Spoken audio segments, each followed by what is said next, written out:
On the way home after Candy picked me up from the police station, I brought up divorce. Sonny, there's a limit to this childish behavior. I looked at Candy, who was focused on driving, and suddenly laughed. I've already made up my mind. Candy, I said, turning to her with a determined look, let's just let each other go. The Maserati pulled over to the side of the road. The atmosphere inside the car dropped to a freezing point. A reason.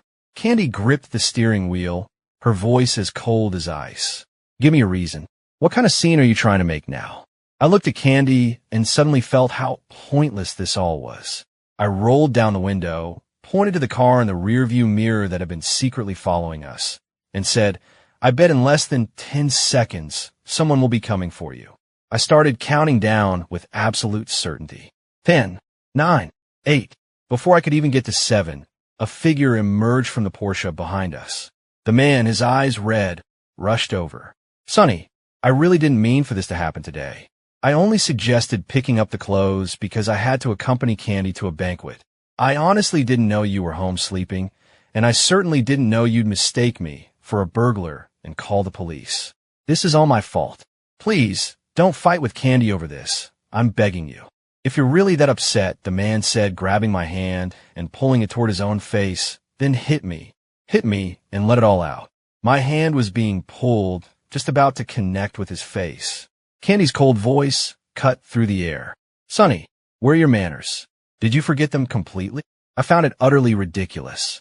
See, I didn't have to do a thing. I could just sit here, a passive participant, and it would still somehow be my fault. I yanked my hand back and turned to face Candy. Do you get it now? Candy, I said, feeling a strange sense of release, as if the pain had finally numbed me into emotionlessness. I unbuckled my seatbelt and told her, this is the reason. Candy, let's get a divorce. I opened the car door, and under her secretary's gaze, which shifted from shock to secret delight, I smiled at him. Congratulations. After all these years of worming your way into every corner of my life with Candy, you're finally getting what you wanted. She's all yours now. I turned and started to walk away. Candy scrambled out of the car, grabbing my wrist. Sonny, what the hell is wrong with you? Do you have any idea that because you called the cops, I missed out on a $100 million deal? All because you said you were scared, I dropped everything and raced the station like a maniac, only to find out you called the police on my own secretary. I put up with you for long enough. You're always targeting Chris when he's constantly defending you, telling me not to be angry and that we should try to get along. You are so ungrateful. Her grip was painfully tight, aggravating an old scar on my wrist. I winced, looking at how red my skin had become. Let go. I ripped my arm from her grasp, rubbing my aching wrist. Then I raised my hand and slapped her hard across the face. Candy, I put up with you for long enough, too. Candy and I had been together for 10 years. We had fought, argued, and given each other the silent treatment, but I had never, ever humiliated her in front of someone else like this. But I was done holding back. I looked right at her and cut straight to the chase. Let me tell you, while I was in the hospital with a raging fever, you were off with your secretary rescuing stray animals. When I got rear-ended, you were with your secretary stargazing. Every single time I needed you, you chose your secretary. And now this. I stared at Candy. When you gave your secretary the code to our front door, letting him barge into our bedroom to get your things right after I'd taken my sleeping pills. When, after I called the police, your first instinct wasn't to ask if I was okay, but to demand I sign a statement dropping the charges. Candy, we are completely and utterly done. In my rage, I finally lost control. The composure I had been struggling to maintain completely shattered. I watched Candy's expression falter, shifting into a guilty, reflexive attempt to explain herself. I didn't know you were back from your trip. I couldn't just cancel on Director Zhang. Asking Chris to grab my things was a last resort. Why do you have to blow this so far out of proportion? Sonny, Candy looked at me, her face filled with disappointment. When did you become so jealous and possessive, clinging to every little suspicion? Sonny, no woman wants a man like you. I honestly thought I was past the point of being hurt. At least from the moment I signed that statement at the police station to when I got in the car with Candy, I had maintained my dignity and composure. I had even spent the car ride replaying our entire history in my head. In the end, I came to a conclusion. I wanted this to end gracefully, but her accusations still made the tears fall uncontrollably, like pearls spilling from a broken string. You're right, I choked out. No one would like someone like me, so I don't need you to like me either. I wiped away my tears and turned to leave, but Chris grabbed my arm. He started crying with me, his sobs even more dramatic than my own, endlessly apologizing. Sonny, I really didn't mean it. Please don't be mad at Candy. I'll quit tomorrow. I'll disappear. Candy really loves you. Please don't make her sad, okay? I couldn't stand his two-faced, manipulative act. Seeing him sob so hysterically actually made my own tears stop. I violently threw his hand off me and yelled, "Get lost!" Chris stumbled and fell to the ground, looking up at me in stunned disbelief. Sonny, Candy rushed to help him up, her voice filled with concern as she saw his scraped palm. She whirled on me, screaming, "Have you lost your mind? Apologize to Chris. In your dreams." I looked from Candy to Chris, catching the flash of triumph in his eyes. "You want an apology?" I said. "If you don't agree to this divorce, then we'll just let the lawyers handle it." I didn't look back. I ignored the sounds of Chris's sobbing and Candy's voice comforting him, calling me a lunatic. I just got in a cab and went straight to my childhood friend's place. Leo didn't say a word. He just let me in, pulled a few dozen beers he'd been saving from the fridge, set them on the table, and asked me one thing. "Is this enough?" I looked at Leo, and my eyes immediately welled up. He stayed silent, just opened his arms to me and asked, "Need a hug?" I completely broke down, collapsing into his arms and sobbing uncontrollably. I cried until my voice was gone, until my whole body was shaking, until I ended up heaving my guts out over the toilet. When it was all over, I told Leo, "I'm divorcing her. I want a divorce, and I want Candy to pay for this." What is the end of love? It's when two people who were once so close they would take on the world together turn on each other with knives drawn, determined to fight to the bitter end. It's when you go from wanting to build a beautiful life together to finally accepting the truth that even roses eventually wither and die. I stayed at Leo's place for 2 weeks. During that time, I saw Chris update his Facebook status every single day. And in every single post, there was some trace of Candy. The sky has its moon, but I have my star. The picture was a selfie of Chris with Candy's silhouette in the corner as she took a call by the floor-to-ceiling window. A star shines forever, and I will always follow its light. The photo showed a star-shaped ring on Chris's hand, catching the light, held by a pair of long, elegant fingers. They were Candy's. My star is showing me the world. The picture was from a first-class airplane cabin. Chris was beaming at the camera next to the sleeping profile of the person beside him. It went on and on like this, one post after another. Leo was practically jumping out of his skin. He pointed at Chris's Facebook page and yelled, "That goddamn bastard! Is Candy fucking blind? How can she not see this creep is up to something? It's so obvious." Leo was losing his mind. In contrast, I felt strangely calm. It was like I was finally past the withdrawal stage. I could even comment on his fury with a level head. Candy knows exactly what she's doing. She knows. Leo plopped down next to me. Then what the hell is all this talk about them being innocent? In Candy's mind, as long as they haven't slept together, nothing has happened. She can tell herself she hasn't technically cheated. Candy always clung to that technicality. So whenever I got upset, she would hit me with the same line. There is nothing going on between me and Chris. The only thing dirty here is your mind. You see filth everywhere because you're filthy inside. It always left me speechless. Looking back on it now, I just felt a sense of release. I reminded Leo, the movers are about to get here. Since Candy and I were divorcing, I had to move out, which meant I had to go back to the house to get my things.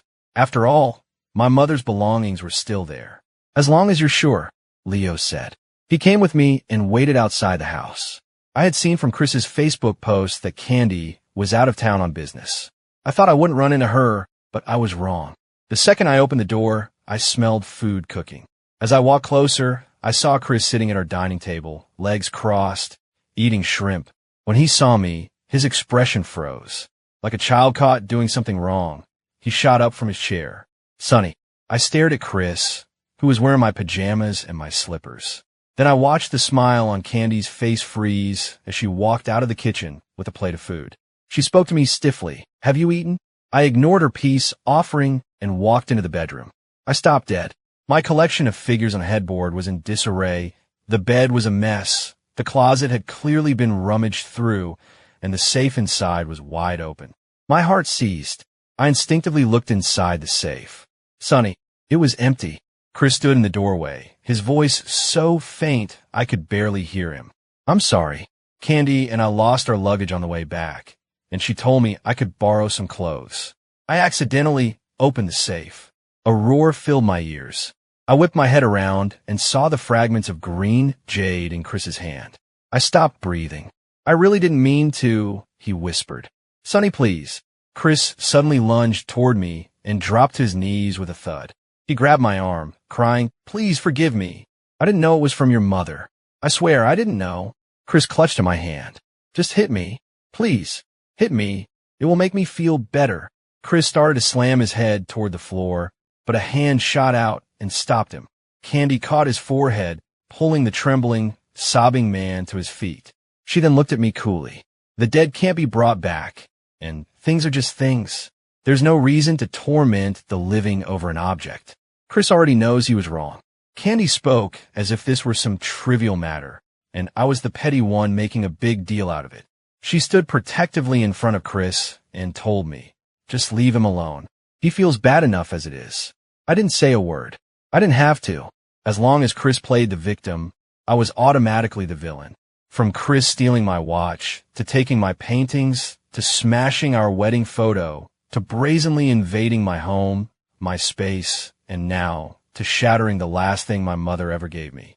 And still, Candy was telling me to forgive him, to be the bigger person. My head was roaring, my throat was tight, and the trembling in my fingertips gave away my rage. I looked at Chris, still crying in Candy's arms, walked right up to him, and in front of her I grabbed a fistful of his hair and slammed his head into the wall. Then, as Chris let out a piercing scream, I kicked the back of his knee, forcing him to kneel for real this time.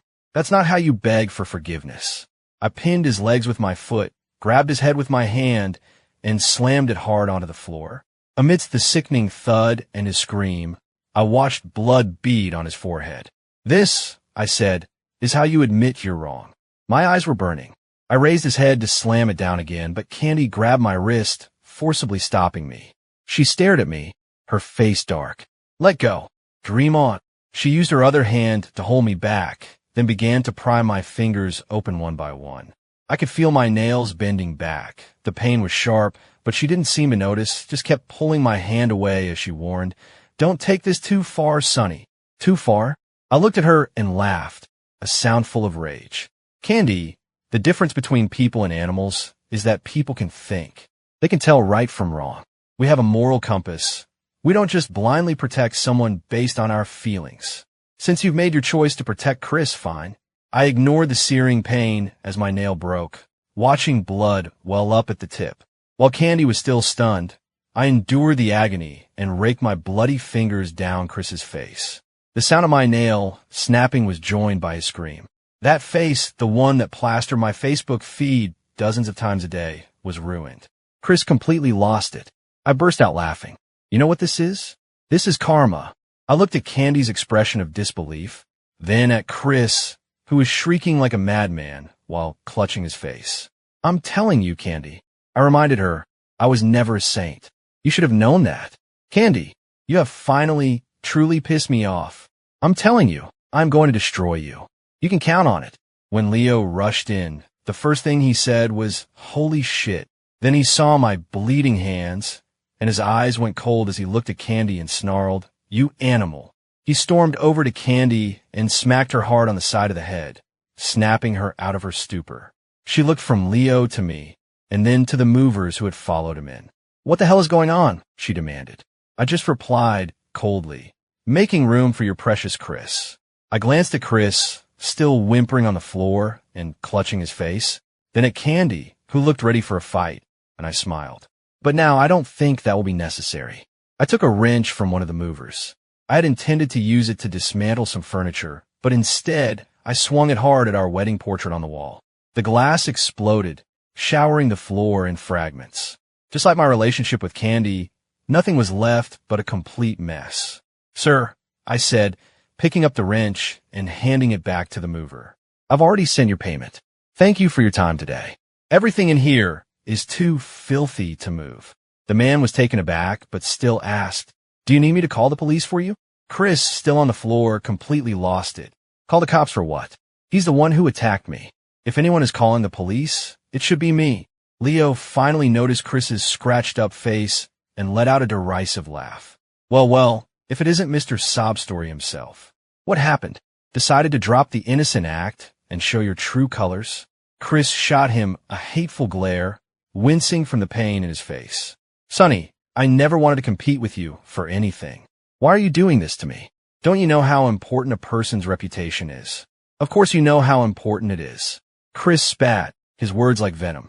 "Candy told me all about it, about how you were assaulted. You're the one who's unclean. That's why you think everyone else is dirty." "Chris," Candy roared his name. "You've crossed the line. I guess I should feel lucky." I was actually witnessing Candy scold Chris. In my experience, whenever he was involved, he was always right and I was always wrong. My very existence was wrong. I used to think that maybe Candy was just going through a phase, that maybe she would calm down, realize she had lost her way, and come back to me, telling me she was sorry. Maybe I should have waited for her to apologize. Maybe I should have forgiven her just one more time and given us another chance. But I never, ever imagined that my deepest trauma would be thrown in my face by Chris. I never imagined that Candy would share my most painful secret with him, handing him the perfect weapon to use against me. "He's right," I said, a sudden, bitter laugh escaping my lips. "I am dirty. After all, I was the one who got locked in a basement for a whole night after offending those people to save Candy when she was kidnapped. No one knows what I went through that night. No one. But people will always speculate. They'll assume I only got out of there by spreading my legs, by pleasing my captors. I'm not made of steel. I thought she was on my side. I thought she would always defend me." My heart still ached, a pain so sharp it was hard to breathe. I looked at Candy, who was finally starting to panic, and said, "So please, don't make me lose all respect for you." I grabbed Leo and we walked out. He was still cursing as we left. Animal. Fucking animal. An animal through and through. The animal chased after us. She used a pleading tone, the one I had been waiting to hear for 6 months, to block my path. "I didn't. Sonny, I swear I didn't. You have to believe me." Kenny looked like she was about to cry. "I never said you were dirty. I don't think you're dirty. I swear I don't." She reached for my hand, but I violently shook her off. "Just wait for the court summons," I told her. As she started to follow us again, Leo pointed at the person who had come out behind her and yelled, "Look, another animal." I got in the car with Leo. He didn't ask where we were going, and I didn't offer a destination. We just drove around Chicago for almost 3 hours. I watched the familiar streets pass by, the glow of the streetlights blurring in my vision. I thought about that year, the night my mother died, saving me. I remembered another night, just as deathly quiet, when a broken me was found by an equally broken Candy, who held me tight and made a promise. "Sonny, I'll love you for your mom. I will love you. I will love you forever." And I believed her. I took the large inheritance my mother left me and used it to put us both through school, to fund our graduate degrees, and to give Candy the startup capital for her business. I was with her from the very beginning, watching her build her empire from nothing, watching her transform from a struggling nobody into a titan of industry. There's an old saying, people love you most when they have nothing. The second they get money, their heart wanders. I never believed it. I was determined to prove everyone wrong, to show them that my choice was the right one. And then reality slapped me hard across the face. Even if it was just an emotional affair, even if her heart was just wandering, even if Candy never technically crossed that final line, her loyalty was no longer with me. I should have cut my losses long ago. I told Leo, take me to the law firm. His friend was the best lawyer in Chicago, a real shark. After I gave him all the documentation, he worked through the night, putting together a plan and getting everything ready. The next day, we went straight to Anderson Corp and made an announcement to the board. I'm selling all of my shares. Highest bidder takes all. The shareholders were instantly in an uproar. Everyone knew Anderson Corp had only gotten this far because of the connections my parents had left me.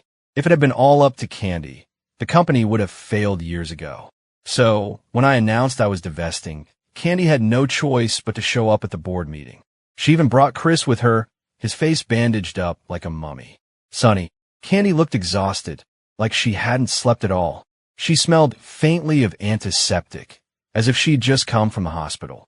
How long are you going to keep this charade up? Have you even considered what divesting will do to the future of this company? She pleaded. What good does this do you?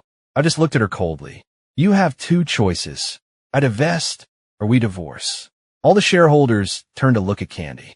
If looks could kill, she would have been dead 1,000 times over. Ms. Anderson, normally we wouldn't get involved in your personal life. One of them started, but this is affecting the company's future, so we have to say something. We don't care what you do on your own time, but you can't let it affect our bottom line. What do you even see in that secretary of yours? Just patch things up with your husband before you drag all of us down with you. Exactly. I don't see the appeal of Chris at all. He's got nothing on Sonny. You'd have to be blind not to see it, Ms. Anderson. I couldn't see Chris's expression under all the bandages, but his eyes were red and watery. I offered a piece of friendly advice. Be careful. You don't want to get those wounds infected with tears. Your face could be ruined for good. His eyes widened in horror, and he clamped his mouth shut, the tears stopping instantly. I smiled. Then Chris started his victim routine again, his voice muffled by the bandages. Sonny, I've already submitted my resignation. Candy said she doesn't want to lose you. You've won. You've successfully pushed me out. You can drop the act. I just came to tell you, he said, his voice still frail, as if I were the one bullying him, that even though I could press charges for assault, I'm not going to for Candy's sake. You shouldn't push your luck. What goes around comes around. If you keep hurting people who are sincere, you'll get what's coming to you. He was talking to me about karma? I almost laughed out loud. My self-control kept me from saying something sarcastic. But then I saw the look of pure pity Candy gave Chris before turning back to me. I'm willing to come back home. From now on, I'll only hire female secretaries. I won't speak to anyone you don't like. Is that enough to make you happy? What on earth made her think that after everything that had happened, all I wanted was for her to come back home? The absolute nerve. Leo spoke up for me. Oh, so you're ready to come home now? How about you start by magically fixing my friend's family heirloom? What's that saying again? Before people mess up, there's a battle between their head and their heart, between morality and shamelessness. A good person knows restraint. But you're just an arrogant peacock who thinks my friend should still be revolving around you. Get over yourself. I couldn't help it. I burst out laughing so hard tears came my eyes. Then I slid the divorce papers across the table. Sign it. Otherwise, I said, looking at the predatory faces of the shareholders, I'll start selling off my shares at a steep discount. There's no room for negotiation? Candy asked. I looked at her face, strained to its absolute limit, and showed no mercy. I only negotiate with human beings. Sign it. Histoire de hair. Before I run out of patience. I was divorced. As I walked out of the conference room, I could hear the old board members tearing into Candy, and I could hear the undisguised joy in Chris's voice as he told her, even if the whole world turns against you, Candy, I will always be by your side. Even if the whole world betrays you, I will stand with you against it. When Candy was 18, she got in her first real fight because someone was spreading vicious rumors about me, calling me a slut, saying Candy was pathetic for being with damaged goods. It wasn't that I didn't care, I just pretended not to. But Candy couldn't stand it. She took on 7 or 8 of them by herself and was beaten half to death. I was the one who used my mother's inheritance to pay her medical bills to save her life. I remember sitting outside the emergency room, staring at the red light, just praying. Don't die, Candy. Please don't die. I didn't want anything else in the world. I just wanted her. Later, Candy confessed her feelings for me, and we got together. It all felt so natural. Leo had warned me back then, be careful. Success changes people. But I was so sure. Candy's different, I told him.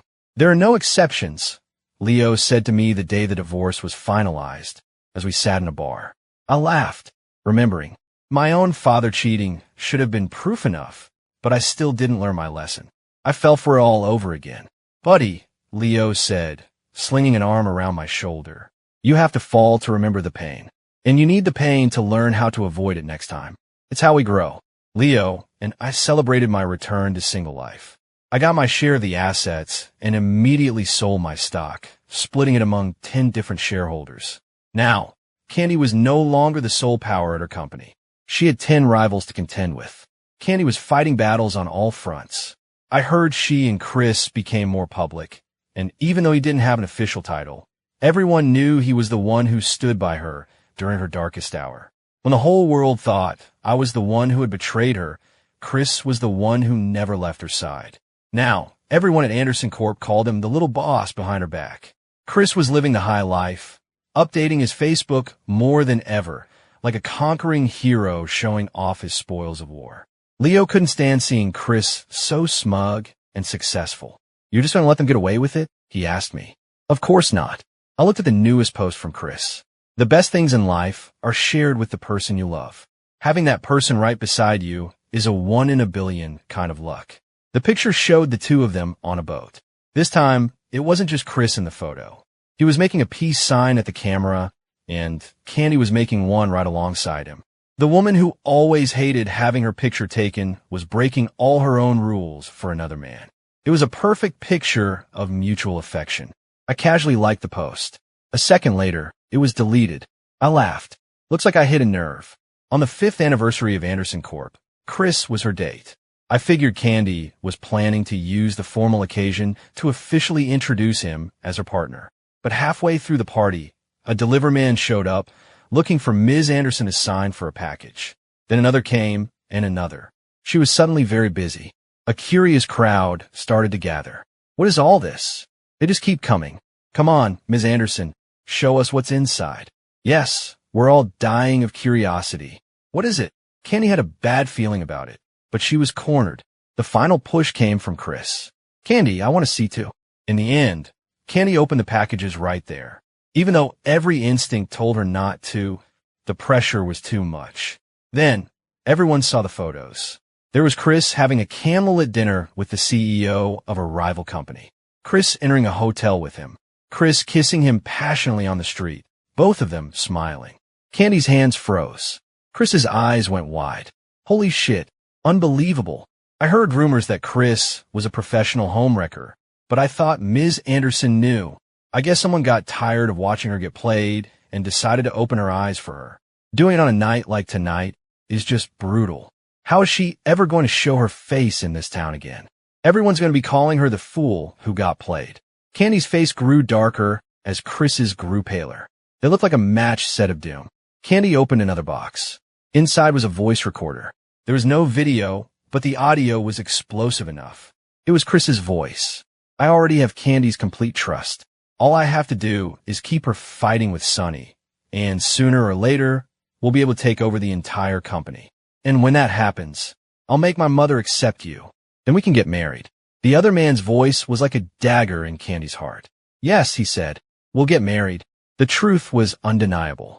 Candy had been abandoned at an orphanage as a baby. When she was adopted at 7, she thought she'd finally found a family, but she had only stepped into a deeper hell. Her adoptive parents treated her as nothing more than a servant for their son. She was always hungry, always cold, and the slightest complaint from her brother would earn her a brutal beating. Later, her adoptive parents and their son were all killed in a car accident. She didn't cry. She felt nothing but pure, unadulterated relief. She even laughed at their funeral. People called her ungrateful, and she grew up trusting no one. Then she met me, a boy who was still cherished by his mother. I showed her warmth, gave her hope, and she decided she wanted to build a life with me. But then someone tried to kidnap her, thinking she'd inherited a fortune from her adoptive parents. I was the one who saved her. I was the one who, after a night of being tortured, smiled and told her I was okay. She decided then and there. She would love me forever, protect me, and never let anything hurt me. She believed I was her one true love, her soulmate. Now, seeing Chris for who he really was, she suddenly remembered all my hysterical arguments over the past 6 months. She remembered me crying, begging her to remember her promises, asking her through my tears, "Candy, do you still love me?" She finally understood. So that's what it felt like. The agonizing, bone-deep pain belatedly crept through her entire nervous system, a relentless assault that almost made her collapse. Did she just snap? Why is she sitting on the floor? Has she lost her mind? Everyone assumed she was so devastated because she was madly in love with Chris and couldn't handle his betrayal. But that wasn't it. Looking at all the evidence of Chris's deception, Candy knew instantly that it was my doing. It was as if we had been walking on parallel roads, and she had taken a different fork. By the time she realized her mistake and looked back, I was already gone. She threw everything to the ground and ran out of the ballroom like her life depended on it. I wasn't particularly curious about how Candy would react to the truth, but I couldn't escape my gossipy best friend. Leo clicked his tongue. Man, she really lost it. Just turned tail and ran right out of her own party. Everyone there thinks it's because she's heartbroken over Chris. God, how could she be so pathetic? Why didn't respond? Leo nudged me. Sonny. Then he froze, because Candy was standing right in front of us. She was still in her evening gown, but the sharp, defiant woman I'd left was gone. Her face was gaunt as she walked toward me, her eyes instantly turning red. Sonny, I had only ever seen Candy cry twice before. Once after the kidnapping, and once when my mother died. This was the third time. She cried like a lost little girl. I was wrong, she sobbed. I was so wrong. I'm the one who lost you. It was all my fault, Sonny. I never loved Chris. I was just trying to make you angry. I didn't believe you would actually divorce me. Not even after you sold the shares. I thought you were just throwing a tantrum. I got close to him on purpose, to make you jealous, to make you come back and beg me. But I forgot. I was the one who begged you to love me all those years ago. Sonny, Candy, a woman who had been proud her entire life, shattered that pride with her own hands and knelt before me, begging for my forgiveness. I used to adore her. The slightest frown from her would have sent me into a panic, ready to do anything to make her happy. But you can only do that for so long before you get tired. Watching her cry like this now, I felt no anger, no pity, just a hollow emptiness. Candy, I said, my voice devoid of all emotion. We can't go back. From the moment you chose him, from the first time you took his side against me, from the moment you let him gloat in my face. There was no going back from that. Candy stayed there, repenting for the entire afternoon. Even Leo was sick of her, but he didn't make her leave. I think he could see I had no intention of taking her back. She finally gave up and left that evening. Leo immediately came up with a new nickname for her. Miss Snotnose. God, she was pathetic. Oh, Suini, Leo whined, leaning against me dramatically. I was Rung Suini. He loved to mock her, and I was used to it by now. I looked at the list of cities on my screen and asked him, so, where should we move? Leo's eyes lit up. Well, Mr. Moneybags, are you finally ready to make me your kept man? His joke made me laugh. Before we left Chicago, I heard something big had happened at Anderson Corp. Candy had suddenly liquidated all of her assets, transferred the entire sum into my bank account, and then spent 2 weeks staking out her former secretary's apartment. She finally caught him when he was alone, jumping out from the bushes and stabbing him in the stomach. Yikes, Leo said, showing me the news report on his phone. Turns out your ex-wife is a psycho. I stared at the new balance in my bank account, all those extra zeros, then at the video on Leo's phone. Good thing we got out when we did, he said. Remember how we yelled at her and mocked her? She was probably planning to murder us in our sleep. Terrifying, Leo said, patting his chest. Glad to be alive. A new message popped up on my phone. It was a scheduled text. From Candy. It read, Sonny, if it wasn't for you, I would have died all those years ago. You gave me a new life. Now, I'm giving it all back to you. Later, I heard that Candy had taken her own life. They said she died peacefully with a smile on her face.